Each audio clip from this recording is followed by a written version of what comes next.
Saya Sakira Rizkyani, saya perwakilan dari SMP Negeri 1 Sukawati. Berdirinya saya di sini, saya akan menceritakan kisah si Gundul. Di sebuah perkampungan yang dekat dengan pedesaan, hiduplah sebuah keluarga yang tinggal di rumah sederhana. Mereka memiliki seorang anak laki-laki bernama Ria. Ia bertubuh tinggi dan kurus, serta kepalanya yang tidak memiliki sehelai rambut. Jika terkena paparan sinar cahaya matahari yang terik, kepala anak laki-laki itu akan berkilau dan nampak lucu. Serta kepalanya yang tidak terdapat sehelai rambut, ia dipanggil si Gundul. Si Gundul di kampung itu tidak memiliki seorang pun teman, karena ia sering diejek dan dijauhi oleh teman-temannya karena kepalanya yang botak. Hal ini menyebabkan diri pada si Gundul menjadi rendah dan tersisih. Setiap hari sepulang sekolah, si Gundul berjalan dan melihat teman-temannya yang tengah asik bermain. Ketika si Gundul ingin mendekati teman-temannya untuk ikut bermain, teman-temannya malah mengusir dia. Padahal dia hanya ingin ikut bermain bersama. Kadang-kadang ia selalu berpikir, kenapa ia selalu dijauhi cuman gara-gara kepalanya yang tidak memiliki sehelai rambut.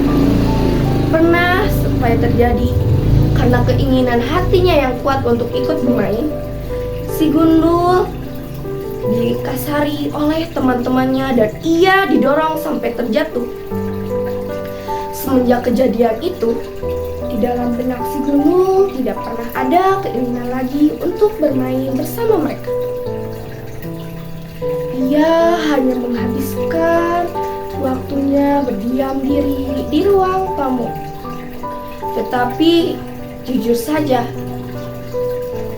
menghabiskan waktu berdiam diri di ruang tamu adalah hal yang membosankan.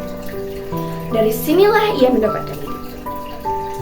Karena ia merasa bosan, si Gundul mulai berpikir untuk melakukan sesuatu hal mengisi waktunya dan menghilangkan kejenuhan yang ia rasakan.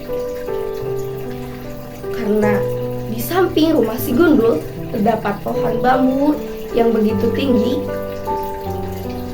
si Gundul adalah anak yang bertalenta atau bisa disebut anak yang serba bisa.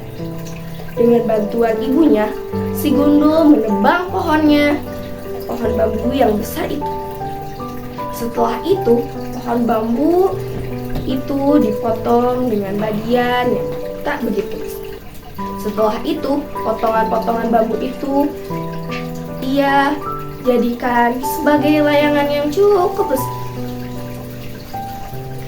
Di sebuah kampung itu tidak ada yang pernah membuat layangan sebesar itu.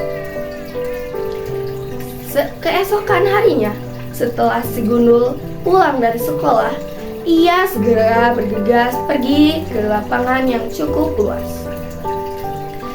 Ia mulai mengayunkan tangannya dan memainkan layangan itu hingga terbang tinggi mendekati angkasa.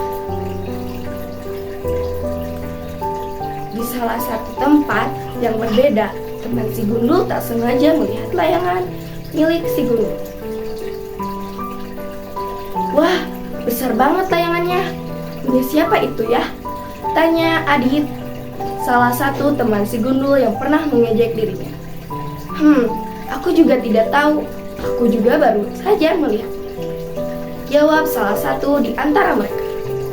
Mereka karena penasaran berjalan bersama-sama menuju sumber layangan itu diterbangkan.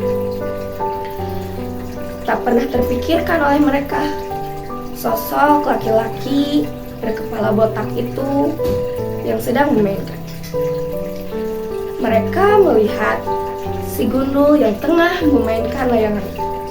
Lelaki itulah yang selama ini mereka jauhi. Teman-teman si Gundul tak habis pikir. Mereka mendekati si Gundul dan bertanya, Dari mana ia mendapatkan layangan itu?